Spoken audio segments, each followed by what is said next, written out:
A paz do Senhor Jesus. Você que é portador da promessa divina, eu tenho um conselho para você.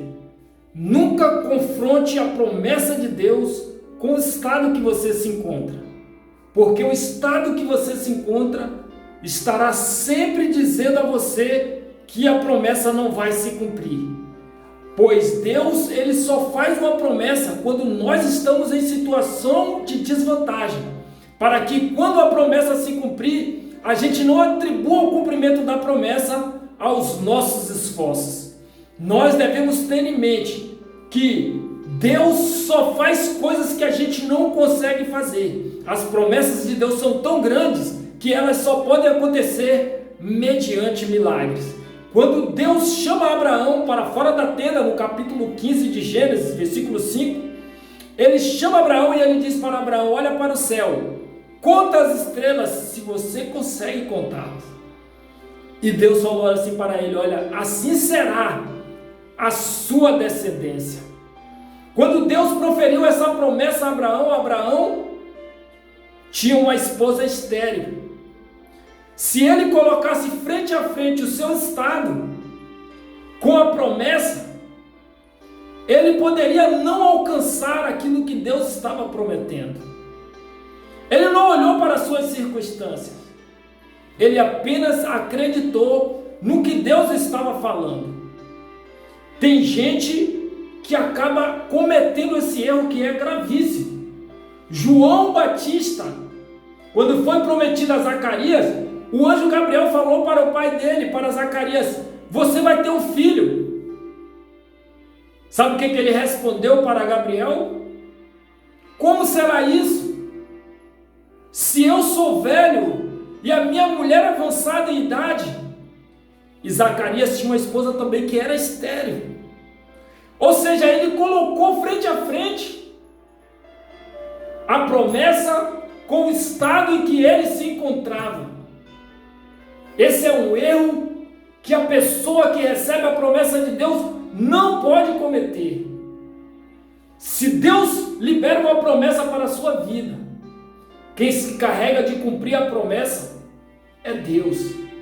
Independente do que esteja acontecendo na sua vida, Deus, Ele vai fazer, Ele vai trazer o cumprimento daquilo que Ele está falando. Eu me lembro do capítulo 7 de 2 Reis, onde Samaria estava ali no cerco sírio, e havia uma fome enorme dentro da cidade. Tanto que as mulheres daquela cidade, 2 delas tinham cozinhado uma criança por falta de alimento. Para você ter noção do que estava acontecendo ali, uma cabeça de jumento estava custando 80 peças de prata. Olha que lá no capítulo 32 de Jeremias, quase 240 anos depois, Jeremias comprou a propriedade por 17 ciclos de prata. E a cabeça de um jumento estava custando 80 ciclos. Tamanha era a fome que estava ali naquela cidade. E o profeta Eliseu, ele profetizou ali naquela cidade, ele disse: amanhã por essa hora haverá uma medida de farinha por um ciclo, por uma peça de prata. Sabe o que Eliseu estava falando? Amanhã por essa hora vão conseguir comprar 1 quilo de feijão por R$1. Era mais ou menos isso que ele queria dizer. E o capitão, em cuja mão o rei se encostava, ele falou assim: mas ainda que Deus abrisse janelas do céu, isso poderia acontecer? E ele duvidou. Sabe por que ele duvidou? Porque ele confrontou o estado que eles estavam, a situação que eles estavam vivendo com a promessa. E porque ele falou assim, o profeta Eliseu falou: você vai ver, mas você não vai comer. E quando a promessa de Deus se cumpriu, o povo abriu as portas da cidade e o povo atropelou esse homem morreu. Não podemos nunca cometer este erro.